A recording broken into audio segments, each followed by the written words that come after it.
I'm going to talk a little bit about some of the sources of the Chanukah story, because the sources are kind of unusual sources. They're not necessarily the typical sources that we would look at. We have something called the Book of the Maccabees, and we have something called the Megillah of Antiochus, and we have something called Megillas Tanis. So let me just explain what all of these different things are. First of all, when did the story of Chanukah take place? Well, that's not so simple either. Remember that the Beis HaMikdash, the first temple, was destroyed by the Babylonians. The Babylonians were then conquered by the Persian Empire, and that's where the story of Purim happens. And then the second temple was built under Persian rule. But then, shortly after the building of the second temple, we now enter the Greek period. Alexander of Macedonia toppled the Persian Empire and took over Eretz Yisrael as part of the Persian Empire. So we are entering the Greek period, and that's around less than 100 years from the dedication of the second temple, meaning the Greeks run in. Now, Alexander of Macedonia is known in history as Alexander the Great. We ourselves do not call him the Great, but he's called in Chazal, he is called Alexander Mukdan. Mukdan, it just means Macedonia. If you remember your history, Alexander's father was Philip, who was king of Macedonia. Macedonia was a little country adjacent to Greece. Alexander grew up, became a world conqueror. Not only did he conquer Greece, but he conquered everything, the Persian Empire, everything else. Alexander died at the age of 31 or 32. The official cause of death is plague. He was engaged in an African campaign. Many say that he was poisoned. He did leave over a young child who died a few months later of illness, but almost certainly the baby was poisoned, for sure. And Alexander therefore died without any successor. And he left a huge, huge, huge empire. Legend has it that on his deathbed he was crying because he said he had no more worlds left to conquer, because he had conquered the entire known world at the time. Alexander's empire was divided among 4 generals. For purposes of Jewish history, only 2 of those generals are important. Ptolemy, that's Ptolemy, and Seleucus. Ptolemy took over Egypt and North Africa. Seleucus took over Syria and Turkey. Okay, so the Ptolemaic Empire is Egypt, North Africa. The Seleucid Empire is Syria, Turkey. Now, if you can visualize this in a map, I should have done a PowerPoint or something, you will know that Eretz Yisrael is right between the 2 empires. And as a result, for over 100 years, it wasn't a civil war, these were 2 different empires. There was constant fighting between the Ptolemaic Empire of the south and the Seleucid Empire of the north. And Eretz Yisrael was going back and forth like a football between one group and the other. The truth of the matter is, for the average Jew, it didn't make any difference. Life was lousy under either empire, so it didn't really make a big nafkamina, but there were all of this fighting. In the book of Daniel, which is in Tanakh, the book of Daniel was written at the time of the destruction of the first Beis HaMikdash, many, many years earlier. In chapter 11, there's a long prophecy about the king of the north fighting the king of the south. And most Mefarshim understand that the king of the south is the Ptolemaic Empire, which is south, and the king of the north is Seleucus. Okay. So, at this point, although life was hard for the Jews, as it always is, there was no overt religious persecution. Jews were allowed, under Alexander and under these successors, to keep the Torah. But the cultural milieu was what was known as Hellenism. Greek culture, Greek philosophy, Greek athletics, whatever it would be. So on a voluntary basis, much like America, let's say, or even Israel, many Jews were assimilating, many Jews were giving up the Torah, many Jews stopped keeping mitzvahs, not because of some persecution. They were just doing it because Hellenism was a meal ticket to be successful in that broader society. So the Chanukah story starts when a man called Antiochus III, he's not our Antiochus, Antiochus III, who's actually called Antiochus the Great, finally decisively crushed Ptolemy and conquered the land of Israel. Okay? Antiochus III. Antiochus III, though, once again, didn't do anything against the Jewish people. Just he was a ruler. And like all rulers, he was a despot and a dictator, but he was not singling out the Jewish people for any particular decree. So the Chanukah story starts when Antiochus III dies and has a son, Antiochus IV. Truth is, like these bad horror movie sequels, there'll be a lot of Antiochuses. There's the fifth, the sixth, the seventh, it keeps on going. But the anti-hero, the bad guy of the Chanukah story is Antiochus IV. Now, Antiochus IV gave himself the name Antiochus Epiphanes, which basically means Antiochus the Divine. You know, he had certain delusions of grandeur. Behind his back, his own subjects, the non-Jewish subjects, changed one letter. Instead of Antiochus Epiphanes, they called him Antiochus Epimanes. And if you know your classical Greek, which I don't know it either, Epimanes means the insane. So Epiphanes means the divine. Epimanes means the lunatic. So he called himself Epiphanes, and they called him behind his back Epimanes. Now, what was Antiochus' agenda here? So here's the interesting thing. Antiochus wanted to accelerate the process of Hellenization and assimilation that was going on anyway, on a voluntary basis. And indeed, he didn't have to do what he was doing. Jews were assimilating with or without him, but there were still some holdouts, some fanatics, some Haredim, whatever it would be. And Antiochus instituted religious coercion to prohibit the Jewish people from keeping a number of commandments. And if they were caught keeping those commandments, they would be tortured and murdered and killed. Now, this is fascinating. You wouldn't realize this, but many historians say he is the first ruler in history to impose anti-religious legislation against the Jewish people. Now, you might be thinking, well, gee, there were plenty of bad guys before Antiochus. Let's think about Nebuchadnezzar, who destroyed the temple. Let's think about Sancheriv, who exiled the 10 tribes. Let's think about Paro, who enslaved us in Egypt. Fascinatingly, none of those bad guys prohibited the Jews from keeping the Torah. This is very fascinating. Paro didn't care. I mean, listen, you were a slave, so he didn't let you keep Shabbos, whatever it is, but that was not a religious thing. That was just you had to do your job. But Paro didn't care if you wore tefillin or studied Torah in your private time, whatever that was. Nebuchadnezzar destroyed the temple not because he was trying to take us away from Judaism, but because he wanted to crush the revolt against him. It's fascinating. All of the bad guys before Antiochus were not directly targeting the Torah at all. They were persecuting the Jews, they were conquering our land, they were exiling us, but they weren't directly saying, don't keep the Torah or else. Haman, the story of Purim, which is earlier, Haman is in the Bible, in the Tanakh. Haman wasn't embarked on an anti-religious campaign. Haman was like Hitler. Hitler didn't care if you were religious or not religious. In fact, as far as Hitler was concerned, you could have been a Jew converted to Catholicism, and you would still die in a concentration camp, as indeed was the case.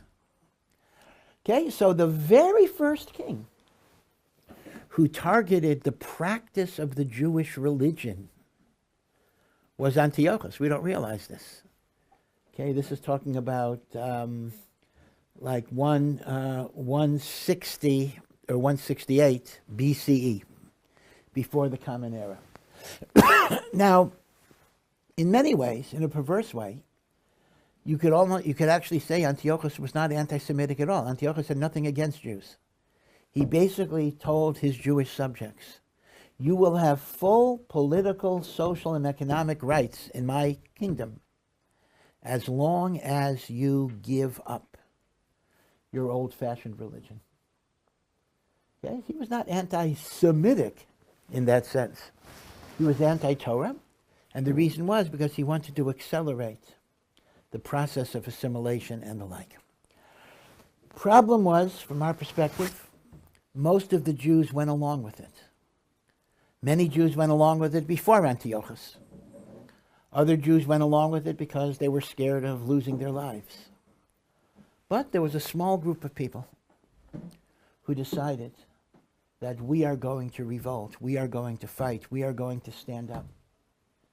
And these people are known as the Maccabees or the Chashmonaim, the Hasmoneans. Now, I just want to give you a little difference between the two names. Chashmonai was the name of a particular family of Kohanim who were the leaders or the instigators of the revolution. The spiritual head was a very old man who died shortly after the rebellion started. His name is Matisyahu. He's Matisyahu, the son of Yochanan, Kohen Gadol. Now there's a whole big machlokas. Was Matisyahu the Kohen Gadol, or was his father the Kohen Gadol? Matisyahu ben Yochanan Kohen Gadol. So machlokas how to learn that. And Chashmonai is the family name. Right? So the Hasmoneans refer to the family where Matisyahu and his 5 sons, Matisyahu had 5 sons, Elazar, Yochanan, Yonasan, Shimon, and the most famous of the warrior sons is Yehuda, Judah the Maccabee, etc. I'll get to the Maccabee in a moment. But they are known as the Chashmonaim. And at the end of the revolt, they actually established a Hasmonean monarchy that lasted for 100 years until the Romans came in. Okay, now, Maccabee is not a family name. Maccabee was originally appended only to one of the sons, Yehuda. He was known as Yehuda HaMaccabee. Now, what was Maccabee in those days? It was not the health service or the like. But Maccabee, there are 2 interpretations. It depends if you spell Maccabee with a chaf or with a kuf. If you spell it with a kuf, it means hammer, a sledgehammer. And he was called Yehuda the Maccabee because he was such a powerful warrior. He was like a sledgehammer. If you spell Maccabee not with a kuf, but you spell it with a chaf, so then many commentaries say it's an abbreviation of a pasuk in the Torah, Mi kamocha ba'elim Hashem, who is like you among the mighty God. So the first letter of those words are Mem Chaf Beis Yod, and that was said to be their banner. When they went into battle, they had the banner of who is like you, God. Others, the Chassam Sofer gives another origin, that Maccabee might be an abbreviation of Matisyahu. Matisyahu Kohen ben Yochanan. Matisyahu the Kohen, the son of Yochanan. Now, you may ask me a question the following. The primary source for the history of Chanukah is not in the Gemara. The Gemara gives very, very few details. You're not going to get a story from the Gemara. The Gemara just says there was a war against the Greeks. That's like all it says. So where do we know the details of the Chanukah story? We know it from a book that is called the Book of the Maccabees, Sefer HaMaccabim. Now, in truth, the Book of the Maccabees is not part of Tanakh. It's not biblical, because the whole story of Chanukah is after the time of the prophets. It is part of what is known as the Apocrypha, and in Hebrew it's called Svarim Chitzonim, the excluded works. Now, even though it's not part of our Tanakh, it is regarded in our tradition as a reliable historical work. So you can look at the Book of the Maccabees to see the exact history of Chanukah. It'll probably give you more detail than you're interested in unless you're a military historian, because it goes over every battle, every nook and cranny, every bit of historical detail. So the Gemara just says, we fought the Yavanim and we won. The Book of the Maccabees tells you exactly every little battle and the like. Now, the truth is there are 4 books of the Maccabees, just like we have in Tanakh, Shmuel Aleph, Shmuel Beis. So in the Book of the Maccabees, there's Maccabim Aleph, Beis, Gimel, Dalet. But in truth, Gimel and Dalet I would just cross off the list, because Gimel and Dalet are not historical books.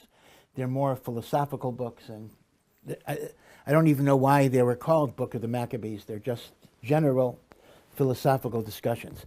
But the history of Chanukah is retold in Maccabees 1 and Maccabees 2. A lot of the information is repeated, but there are different details in the two books. The authors of these books are anonymous. However, they seem to have been written very shortly after the events of Chanukah, so they are considered to be reliable historical books. So here's my question. I just told you there's a whole machlokas if Maccabee is spelt with a chaf, and it's mi kamocha ba'elam Hashem, or Maccabee is spelled with a kuf, so it's makevet, which means hammer. Why don't you just look at the book of the Maccabees and see how they spell it? And whatever they spell it is what it is. The answer is the following. We do not have a Hebrew version of the book of the Maccabees. Now, it's not clear to us if there was an original Hebrew version and it got lost, or there never was an original Hebrew version. The book of the Maccabees has come down to us in Greek only. Now, it's true that you can find many Hebrew translations of the book of the Maccabees, but they're not original. They are translations of a Greek work. Okay, there is no original extant Hebrew book of the Maccabees. And if that's the case, therefore, in Greek you can't tell what the Hebrew spelling would have been. I mean, in other words, the Greek text uses the word Maccabee, but it doesn't say the meaning, and you can't infer the spelling in Hebrew from the Greek text, and that's why we have this uncertainty. Who were the Maccabees? So originally, Maccabee only was given to Yehuda HaMaccabee. Eventually, it was extended to the entire army. So the revolt historically is known as the Maccabean revolt. It's not called the Hasmonean revolt, you see, because the Hasmonean was only one family that started it. Maccabee was the name of the whole army. Now, the monarchy that was established at the end of the military struggle is called the Hasmonean monarchy. So again, maybe this is not a major point, but I do want to differentiate between Hashmonaim, which is a family, and Maccabim, which originally was the title only of Judah the Maccabee. It then got extended to the whole army. Now, again, it's very important, and I said this last night, and I'm sure everyone else is saying it as well, to underscore the fact that this was not a war for political independence per se. This was not a revolutionary war. This was not a war for autonomy. This was a war that was fought to be able to keep the Torah and the mitzvos, and if the foreign oppressor was going to be overthrown, which it was for the purpose of being able to keep the Torah. One has to remember this. This was a religious struggle. Yes, it turned into a war. It turned into violence. It turned into physical deaths and conquest and everything else. But it was a war over the freedom to keep the Torah and the mitzvos. That's why the Meforshim point out that this is a major difference between Chanukah and Purim. Purim was an attack on our physical lives. Chanukah was not an attack on our physical survival. Chanukah was an attack on our spiritual life. That is why the Levush, one of the great poskim, points out that on Purim you must celebrate with a festive meal. Chanukah, although it's customary to make parties, but there's no obligation to have a festive meal on Chanukah. And the difference is, because Purim was a threat to our bodies, we thank Hashem with our body, our eating. Chanukah was a threat to our soul, so we thank Hashem by lighting candles, which is a representative of the soul of a person. The soul of a person is called a candle lit by God. Yeah.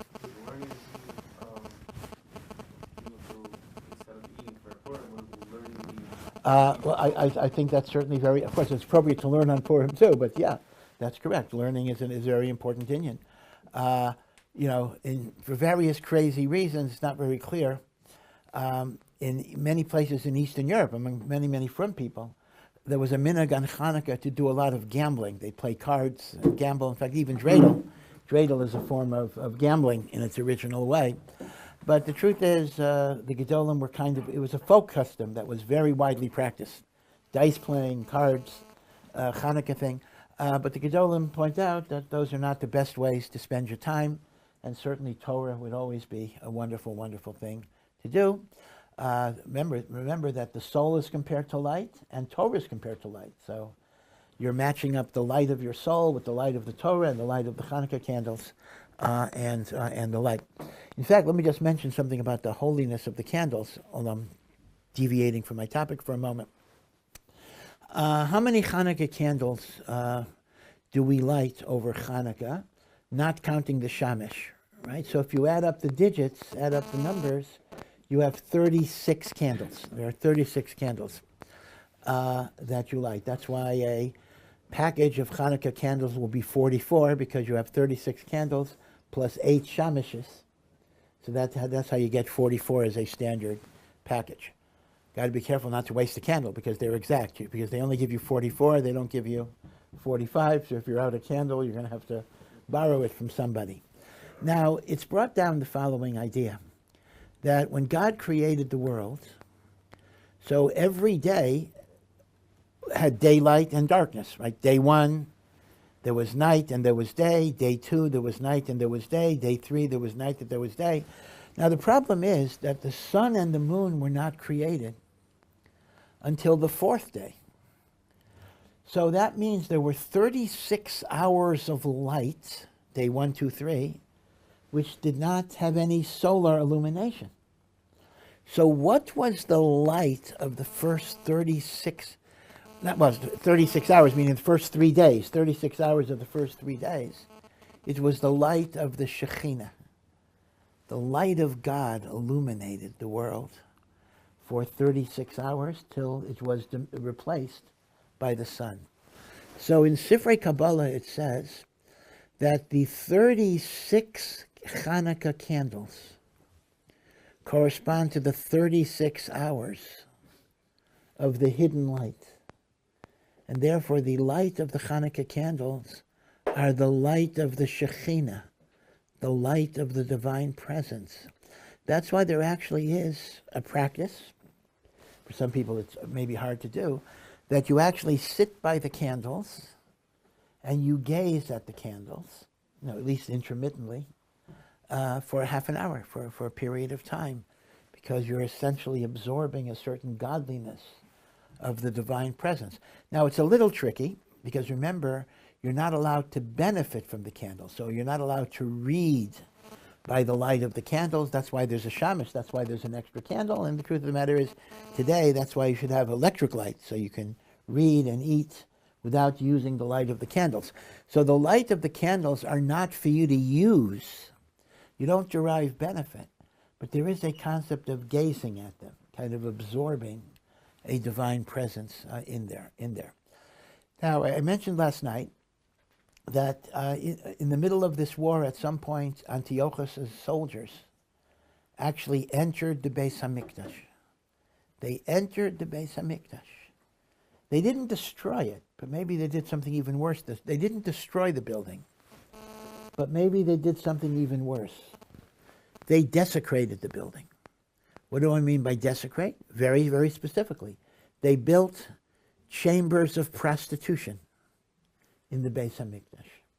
They erected idols in the Beis HaMikdash. They sacrificed sacrifices to idolatry. They even put pigs. They slaughtered pigs in the Beis HaMikdash, etc. And they didn't allow Jews access to the Beis HaMikdash for 3 years. 3 whole years. We could not go to the Beis HaMikdash. We didn't have the daily offering. We didn't have the Shabbos offering. We didn't have the pilgrimage festivals. 3 years. We had no access to the Beis HaMikdash. And the book of the Maccabees discusses all of the techniques of guerrilla warfare. It's very interesting, before you guys were born, but You certainly have heard of the Vietnam War, and Vietnam was a very interesting situation because essentially what you had was a bunch of rice paddy farmers wearing funny hats were able to more or less defeat, we don't call it that, but everyone knows, the United States essentially was defeated in Vietnam. Right? We were trying to prevent a communist takeover by the North of the South, and essentially, they took it over, and we left. And the Vietnam War was very, very controversial, but one of the psychological wounds of Vietnam was to the ego of the United States. How could the greatest, most powerful military force in the world be defeated by a bunch of rice farmers engaged in guerrilla warfare tactics? So what's interesting is, historically, there actually is such a precedent, and that is none other than the Maccabean revolt that took place over 3 years, in which the Maccabees were essentially an unarmed, untrained group of people who were not professional soldiers, who were fighting, and this is not an exaggeration, the most powerful military force in the world. The Syrian Greeks. Again, the Roman Empire did not yet achieve a level of dominance. That'll be in the next century. At this point, the Greek army is it. So I understand that during the Vietnam War, the Book of the Maccabees was required reading in West Point when they were training soldiers. And they had to have a sense of how do you fight guerrilla war, or what's the secret of guerrilla warfare? How could they be so successful? Well, look at the Maccabees, and then they were trying to devise counter strategies to the Maccabees. So they were reading the Book of the Maccabees, I think, for a reason that's different than why we would read it. Unless you like military history, I don't think we would read it because we want to know the military strategies. We read it for the spiritual message. But in West Point, they were looking at it for the military information that's in the book. But after 3 years of fighting, we finally regain access to the Beis HaMikdash. And you know the amazing thing? The Book of the Maccabees is very specific because it gives you exact dates. On the 25th of Kislev, that's today, first day of Hanukkah, Antiochus has entered the temple and desecrated it. 3 years to the day, we got in the same day. In other words, the day that became Chanukah was the day, 3 years earlier, that the temple had been desecrated. Chaf Hei Kislev, the Chaf Hei Kislev. 168 BCE, 25th of Kislev, the Greeks entered. 25th of Kislev, 165 BCE. Remember, the numbers go smaller when you're BCE. When we entered it. Okay, Me'es, Li'es, Mamash. And then we have the familiar story, etc., of the oil. But again, that's not in the Book of the Maccabees, and I'll discuss that as well. In other words, in the Book of the Maccabees, we just read, on the 25th of Kislev, we re-entered the temple. And we dedicated it, and we consecrated it, and we purified it. And we built a new altar, because the altar that had been desecrated by pigs and idolatry could no longer serve as the altar of God. So the altar was dismantled, and a new altar was built.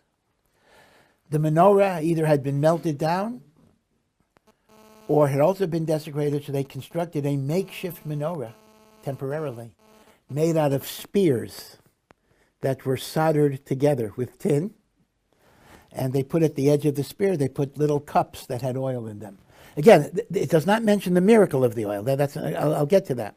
But it just describes how they lit the menorah. That's part of the ritual every day in the temple of lighting the menorah. Now, the Book of the Maccabees then concludes that the dedication ceremony of the temple was 8 days, just as it was 8 days in the times of Moshe, when Moshe Rabbeinu dedicated the Mishkan in the desert. There was an 8-day dedication ceremony. Chanukah is a holiday that celebrates 8 days of the dedication of the temple, the liberation of the temple, the dedication of the temple. Now this is very, very important, actually. Meaning, what is the holiday of Chanukah? According to the book of the Maccabees, it does not say the holiday of Chanukah is because of a jar of oil that burnt 8 days. It doesn't even mention that. Chanukah is 8 days because it commemorates the dedication of the Beis HaMikdash that lasted 8 days. Now, this, of course, is one of the answers to a very, very famous question. And it's a very simple and elegant answer to a famous question. That is, the most well-known question about Chanukah is, if they found enough oil that it could burn for 1 day, and a miracle happens, and the oil burned for 8 days, then the miracle of Chanukah is only 7 days. The first day of Chanukah is not a miracle. There's enough oil for 1 day. So why is Chanukah 8 days, starting today? It should be 7 days, starting tonight and tomorrow. This is a question that's known as the Beis Yosef's question, or Yosef Karo, although he is not the first one to ask it. And I can tell you that there are 1,000 answers to this question. How do I know? I don't know 1,000 answers to the question, but there are Sforim that put out. It keeps on growing. When I was in yeshiva, I remember we were so excited. Some sefer came out with 50 answers to the question. That was a long time ago. And then there was 250, which is Gematria Ner, 250 answers to the question. And then there was 500. And now somebody came up with 1,000. Now, you know, I'm not going to say that the 1,000 answers, each one of them is different. If you kind of look at them, you actually see they kind of change a tiny little detail. Like, you know, answer 99 and answer 158 are really the same answer, but in 158 they change the teensy-weensy little fact. But there's 1,000 answers. But I'm not going to give you 1,000 answers. I'm just going to give you one. According to the book of the Maccabees, there's a very simple answer. Chanukah is not 8 days because of the miracle of the oil. Chanukah is 8 days because that was the dedication ceremony for the Beis HaMikdash. Yeah, we do commemorate the miracle of the oil, but that's not the 8 days. The 8 days of Chanukah, and quite literally, what does the word hanukah mean? Chanukah means dedication ceremony. Chanukat habayit, the dedication of the Beis HaMikdash. Very, very simple answer. That's why Chanukah is 8 days. Now, in Maccabees number 2, second book of Maccabees, it even gives a different reason why Chanukah is 8 days. Keep in mind, remember, the Yevanim had control of the temple for 3 years, 168 BCE to 165 BCE. That means for 3 years, no Jew could be Ola Regel, no Jew could make a pilgrimage festival. Right, 3 times a year, Pesach, Shavuos, Sukkot, we are supposed to come to the Beis HaMikdash. Nobody could do it for 3 years. When we finally liberate the Beis HaMikdash on the 25th of Kislev, the Jews had an instinct that they wanted to somehow have a make-up ceremony for a pilgrimage festival. Now, what was the closest pilgrimage festival that they had just missed? They had missed Sukkos. Now, Sukkos, although Sukkos is a 7-day holiday, but we actually consider it to be 8 days, because right after Sukkos you have Shemini Atzeret. So, it says in Maccabees number 2 that the Jewish people celebrated 8 days when they rededicated the temple as kind of a makeup for the holiday of Sukkot. Now, I do want to point out, halachically, that's a meaningless thing, but you can't make up Sukkos. You miss Sukkos, you miss Sukkos. But spiritually, they wanted to be connected, and it says in the book of the Maccabees that people brought lulav and esrog to the Beis HaMikdash during the Chanukah festival. Now, because this is not a halachically valid idea, Chazal in the Gemara never mentioned Chanukah as a makeup for Sukkot. It is mentioned in the book of the Maccabees, but this was more of a folk feeling, a feeling of the people. It was not anything of the Chachamim or the rabbis. And yet, I would like to suggest there was one allusion in Chazal that recognizes the connection of Sukkot and Chanukah. And that is, you'll remember, or maybe you've learned it, there's a famous machlokas, Beis Shammai and Beis Hillel. How do you observe the mitzvah of lighting the Chanukah candles? Beis Hillel, of course we follow Beis Hillel says, you add a candle every night. Night 1 is 1 candle, night 2 is 2, night 8 is 8 candles. Right? That's what we do. Everybody does that. But you know, Beis Shammai says the opposite. Beis Shammai says, you start with 8 and you go down. Now, we don't paskin like Beis Shammai, but Beis Shammai says you go down. Meaning, night 1, last night, you would have lit 8 candles, and on day 8, or night 8, you're going to light 1 candle, not counting the Shabbos. Now, the Gemara in Shabbos says, I understand the logic of Beis Hillel, because Beis Hillel is following a principle that says, Malin Bakodesh. We always want to go up in holiness. So we start on a lower level, we add more and more and more and more light. But why would Beit Shammai go down? Why would he light the candles in descending order? So Beit Shammai says, because that's the pattern of the additional offerings that are brought on Sukkos.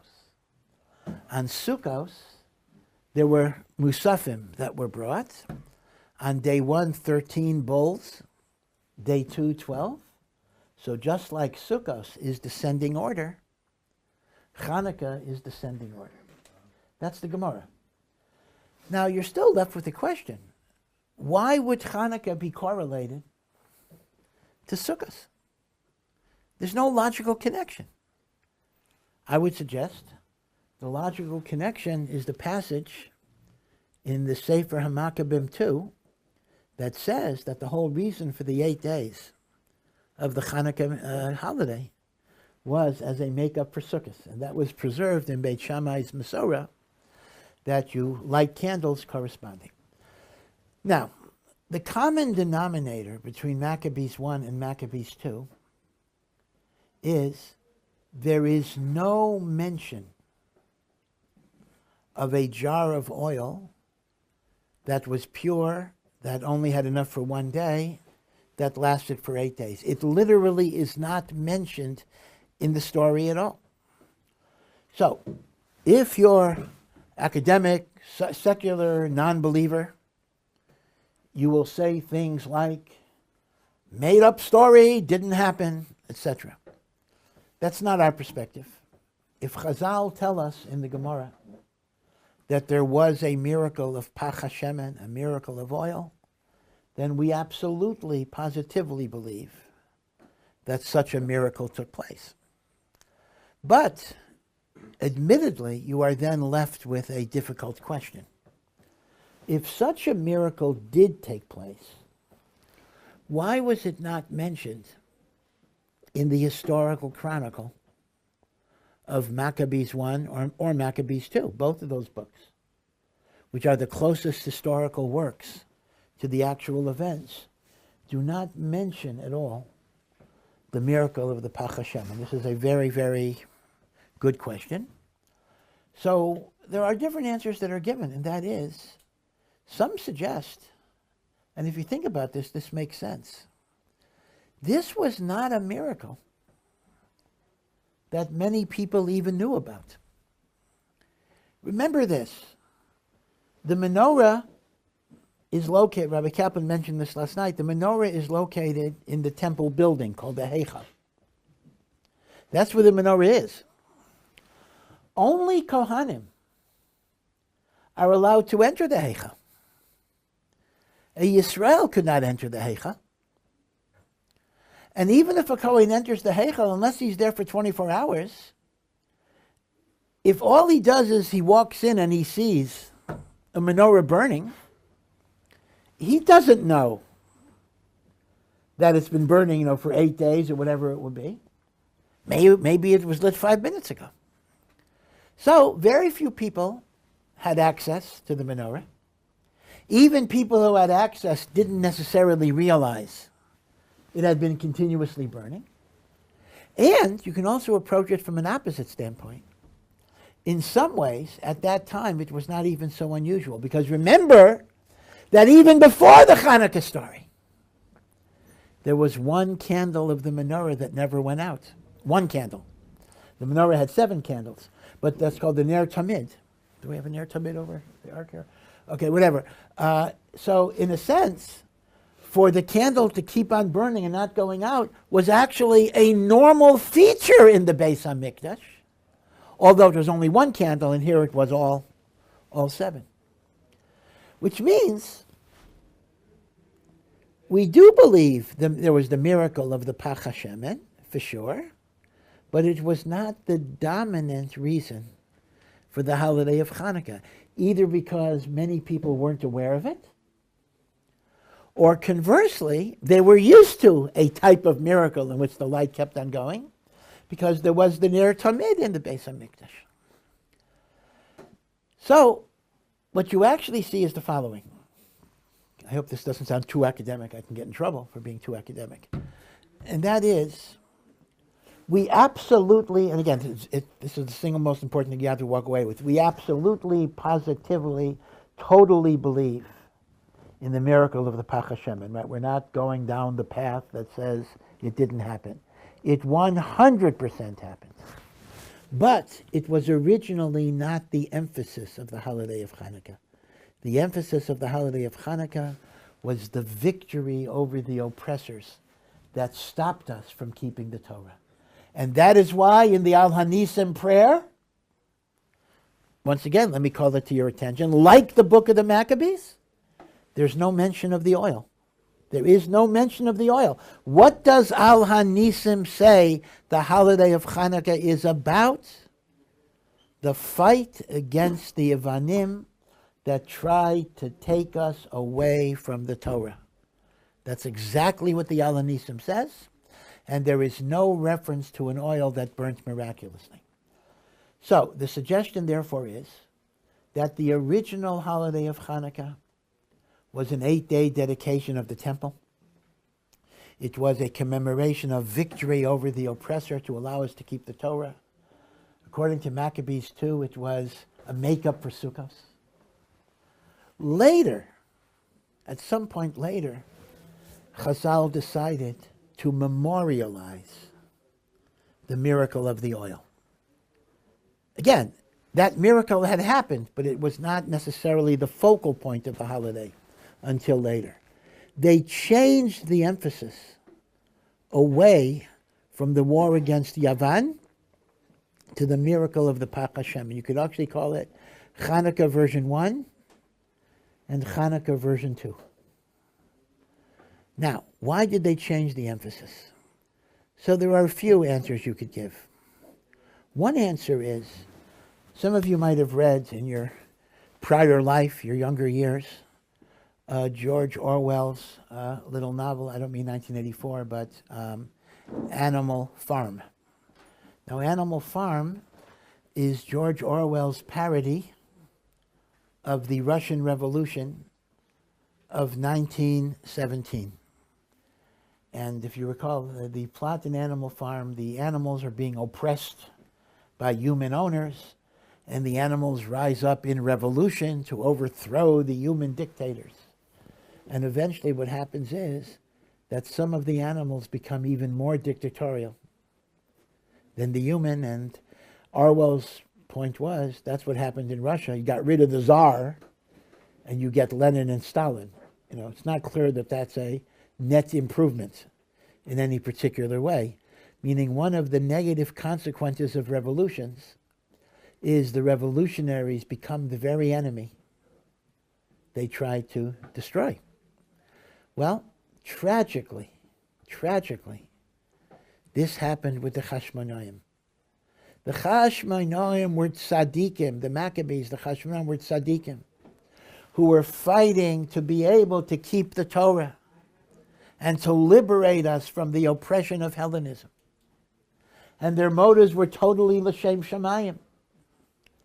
But when they established a monarchy, and it went on for 100 years, do you know what happened to the later generations of the Hasmonean monarchs? What they became? In a great irony, they became Hellenists. They became persecutors of the Chachamim. They killed many Chachamim. So, years later, the Chachamim actually felt, what are we doing? We're celebrating the overthrow of Yavan? It's just as bad now. So they wanted to shift the emphasis from the overthrow of Yavan to a celebration of the spiritual dimension of light, the miracle of the... Right, that's what I call Chanukah version 2. Now, another reason might be political, frankly, and that is when you're under Roman occupation and the Romans ask you, why are you lighting Chanukah candles? So what are you supposed to say to them? Or what's Chanukah? I say, oh, Chanukah is a holiday that celebrates the overthrow of foreign oppressors in the land of Israel. You know, that's not what you want to tell a Roman who asks you, why are you celebrating? So you say, we're celebrating the miracle of the oil, etc., right? So again, the point I'm making is I'm not, God forbid, again, I have to say this a third time. This is not saying that the miracle is made up. The miracle was enormously important. But I am saying it was not initially the focus of the Chag. The focus of the Chag was on the overthrow of Yavan. Only later did the Neros assume their prominence in the celebration. And in fact, I had mentioned that the holiday of Chanukah dates to 165 BCE. That's when we started celebrating Chanukah. There are Achrayim that say beferish that there was no takana of lighting candles till after the Churban Beis HaMikdash in the year 70. That's more than 200 years later. So I can show you Maccabees and recognized Achrayim that say that for 200 years we celebrated the holiday of Chanukah with Hallel and Alanisim, and there was no mitzvah of even lighting candles. See, this is a very foreign idea to assimilate because we're so used to the idea that the very definition of celebrating Chanukah is the lighting of candles. Not true. The real definition of celebrating Chanukah is Hallel. And that was the original thing. The lighting of the candles may have come, not everybody agrees with this, but some Achrayim say the mitzvah of lighting the candles was not until after the year 70. So from 165 BCE to 70 CE, we celebrated Chanukah with Hallel. The argument goes because when we had a Beis HaMikdash, we were lighting the menorah every day, so we didn't have to have a special mitzvah of lighting menorah in our houses. It's only when we lost the menorah in the Mikdash that we started commemorating the menorah. Okay, so again, Chanukah is a very, very interesting holiday, and I think it's illustrative of the idea that when you have a little bit more historical knowledge, you can actually appreciate Chazal much more. You can understand what the Gemara is referring to, because the Gemara is not a history book, but at the same time, the Gemara presupposes a certain amount of historical knowledge. So if you don't have that historical knowledge, you will not always get what the Gemara is alluding to. So this type of Jewish history is very, very useful. And by the way, and I can tell you, the Art Scroll book on Chanukah happens to be exceptionally good. It's really, I consider it to be the best of the Art Scroll books on anything, because it really, really, really, if you like nitty-gritty, some people don't like nitty-gritty, but if you like nitty-gritty history, it does an absolutely superb job in telling you exactly the story of Chanukah and how it developed in different ways. Okay, Chanukah Somayach, and be well. Thank you for listening to this Ohr Somayach production. To find out more and to partner in our mission, please visit ohr.edu.